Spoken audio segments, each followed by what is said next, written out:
welcome to the Flix Forum podcast, where each episode we go back and we look at a Netflix original film in the order of release. This episode we have Netflix 225th film from 2020. It's the drama Tigertail, directed by Alan Yang. It stars Tzi Ma, Chrstine Ko, Hayden Szeto, and Lee Hong Chi. I'm Jesse. I'm here by myself. I paused because this is our 225th episode. Huge. That's just in order from Netflix's first film, Beasts of No Nations, right through to this one, Tigertail, in 2020. We've also done another 25 bonus episodes too. So, realistically, I think we're up to 251 episodes or more than that already. So if there's a Netflix original film that you've seen and you wanted to hear me or myself and MJ or Hayden as well back at the start talk about one of these films, please check out our catalogue because there's quite a bit there to listen to. But let's get into this one. This is Tigertail. I was actually excited. I remember when this one came out during the pandemic and I wanted to see this. So we're finally here now. We're finally recording this in 2023, so 3 years later, but we start our show off with the Fast Flicks, where we do a quick summary of what the film is all about. So for me, I really struggled. With this one. So I've gone simple. I've just said it's about a man dealing with lost loves, and those loves can mean many, many things. Usually it'd be better if I had someone here to banter with about that and what it means, but hopefully if you've seen this film, that will make a bit of sense to you. And if you haven't seen the film and you're keen to check it out, give us a pause now. Come back a little bit later on because I'm going to spoil this one as we go. So we do start and talk a little bit about how the film ended up on Netflix. So it was of May in 2018 where Alan Yang was revealed that he was going to write and direct Tigertail for Netflix, making this his directorial debut, with principal photography beginning on August 27th of 2018 in New York and Taiwan. And there's a little bit of an interesting thing here. There was a character in this film to be played by John Cho. John Cho, most of you would know from Harold and Kumar in the film Searching, as well as Lieutenant Sulu in the Star Trek reboot films. Obviously a big Asian American actor. He was in this film but was cut out, so it was a little bit of an interesting thing, and I think I probably got some ideas about who that character might have been a little bit later on. Tigertail, for the director Alan Yang, it sort of started off as a file saved on his computer called Family Movie, and this was dated back in August of 2016, but when he read the whole story again later, he sort of shelved it and he said, "I just think this isn't it, man. This is a B. It's because I don't have a personal enough connection to it." So he then stated that he started writing again a lot, and he wanted to tell a sprawling, multi-generational Asian American tale, and he ended up writing a 250-page script with multiple points of view that eventually whittled down into this one central character of Pinju, who I'll talk about very, very shortly.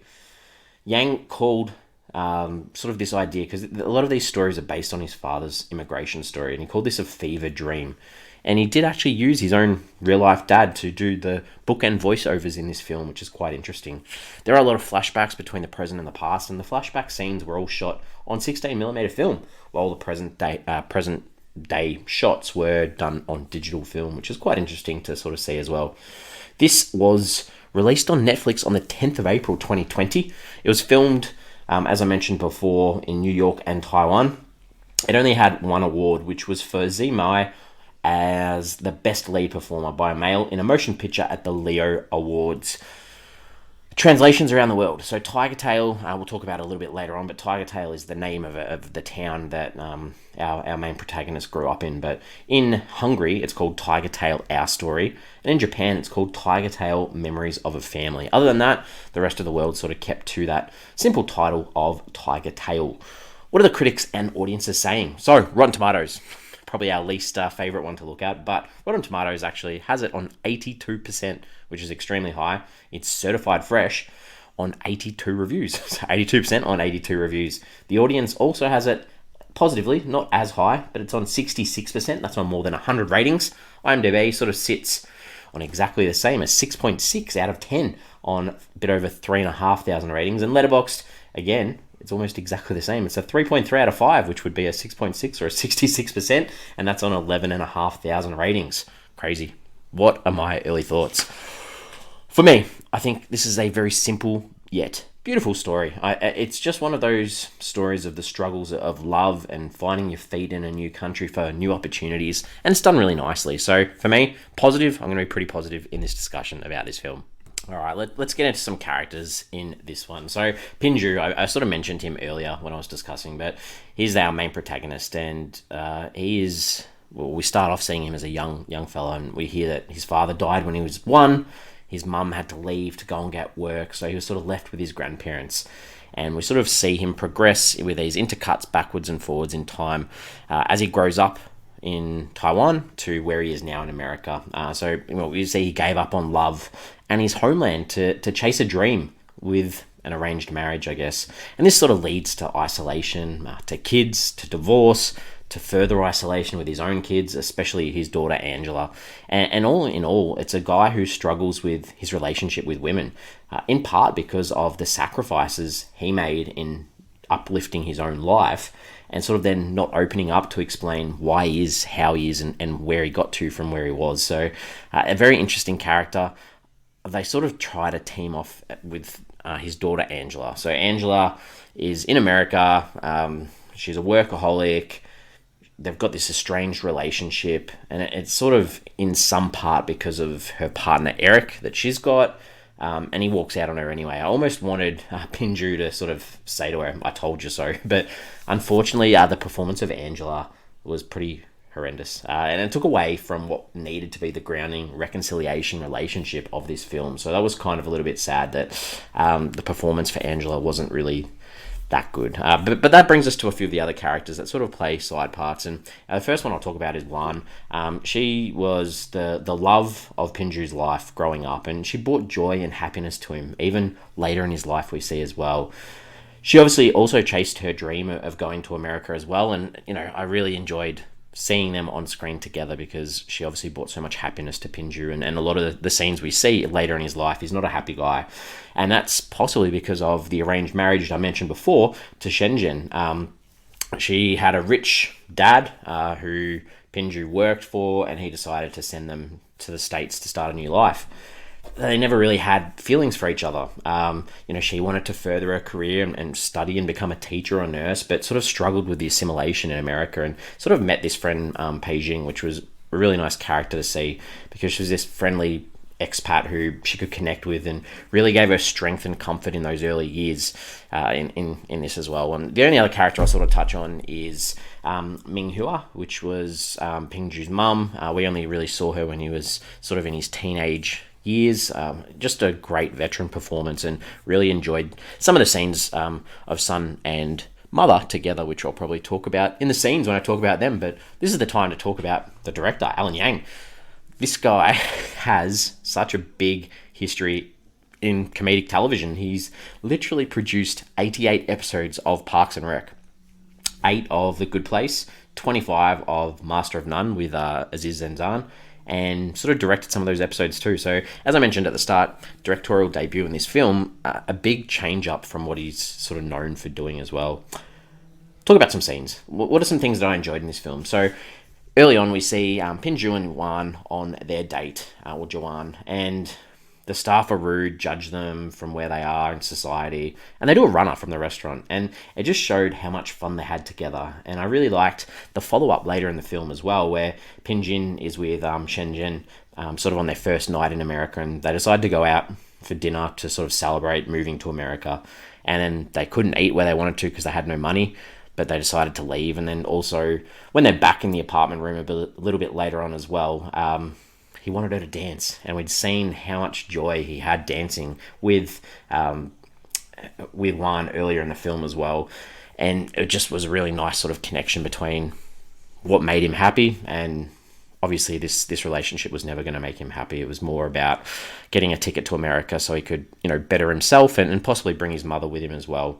And speaking of his mother, all the moments of Pinju with his mum together were great. You could feel the love between each of them, and whether that was them working together at the factory or sitting around a table eating, there was just great chemistry between those two characters, and that really worked for me. there was early on in the film as well, Pinju and Juan, they're singing, sitting on the dock of the bay together, and it was just a lovely moment, a nice romantic moment that I'm going to highlight as well. The divorce discussion. This isn't funny, but the divorce discussion between Pinju and Shenzhen. I think the line was something along the lines of, I used to think you could care about someone other than yourself, but you can't, and you never will. It was just so impactful, and we'd seen him as a character where he was at now, and just to hear that from his wife or ex-wife now, it sort of highlighted where he'd come and how unhappy he was in the situation he was in. Two other things I liked. Pinju obviously decides he needs to better himself, so he looks up Juan on Facebook, and just to be able to connect with her through Facebook, through online chats, they actually meet up. We saw him smile as an old man for the first time.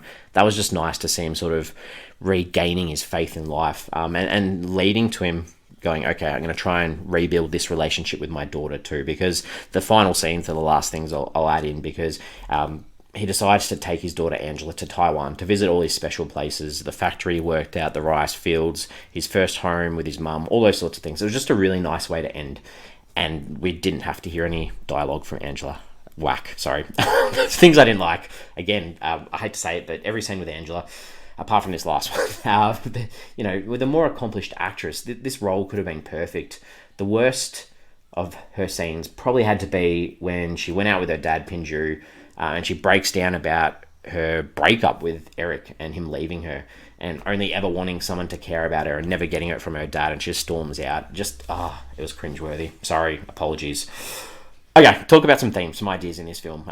There's a little bit it says, and I think the big thing you need to take out of this is the idea of the American dream for people that don't live in America. That idea of being able to make a living, make money, living a better life, supporting your family, like bringing your mother over too so she can have a better life. And the flip of the coin is too that, like, what do you have to give up to chase that dream? Like the immigrant struggle, because the people that did move over there did have struggles. It's not easy. And that sort of talks a little bit too about, this cross-generational story that we see, that the older generation, they were willing to explore new things, change up their life, move completely to a completely different country without their family, without their support network, but then rejecting that when their kids or the younger generation do the same thing in their own way. And that's a bit like that idea at the start. We see that, the idea of crying, it doesn't solve anything. You do what you have to do, and that's just that different mentality that we've seen through generations in this film. The last thing I'll touch on is the title of the film, Tigertail. It's obviously, I said before, the name of the town, but also that idea of the tiger tail. Like, as long as you have a hold of that tiger tail, the tiger can't harm you. However, holding onto that tail is dangerous too, because at any minute the tiger might sort of wrestle itself free and eat you. And that's sort of that idea that we see through our characters. Like, you've got to let go of that barrier and tell your story so people understand where you're at and why you might be how you are as well. All right, well, what did I take away from this film? I think that the opening scene, almost the opening scene, showed us the harshness that those in Taiwan faced. That idea of dissidents not following the Chinese regime. It's just such an interesting part of history, which I really recommend looking up. It was one of my favorite things that I sort of studied in late high school. I had a teacher from Taiwan who was so passionate because this had impacted her family as well in the same way that we sort of see in this story a little bit. So, if you haven't read about Taiwan and the US connection and support, I highly recommend looking into that yourself. Questions. There's obviously no one to answer this question, but the idea of, we hear that Pinju has a son. We only get to meet his daughter. So my thoughts are, surely this was John Cho's. I mentioned before, John Cho was cut from this film. I think that surely he played the son, who's apparently a musician who's been touring around Europe. So what do you think the relationship with his son was like? I'm intrigued, very intrigued. There's one little bit of dialogue that sort of suggests that the son had told Angela to go and pick the dad up from the airport. So obviously dad talks to the son, but I'd really like to see what their relationship's like. Hopefully that's a positive one, because surely he couldn't ignore both of his kids. That would be super sad. All right, I'm ready to wrap this one up. We'll give a film a rating out of 5. Give it a score for me. I mean, like I've said, this has a lot of heart in it. It's a personal story, and I think it's done really well apart from the character of Angela, which is a little bit frustrating because this could have been a pretty perfect film. It's about humans and the struggle of life.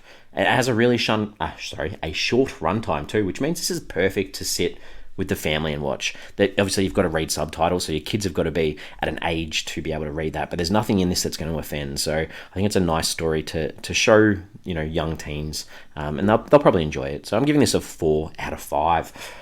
As always, we have Facebook, we have Twitter, we have Instagram, we've got our social media platforms, so give us a follow if you can. The question I wanted to put on there, just based on the relationship that we saw with Shenzhen and with Jin Chao as well, Pinju as well, is can you learn to love someone? Is that something that you can possibly do? Can you spend so much time with someone that you eventually love them? Or is love something different? I think it's completely something different.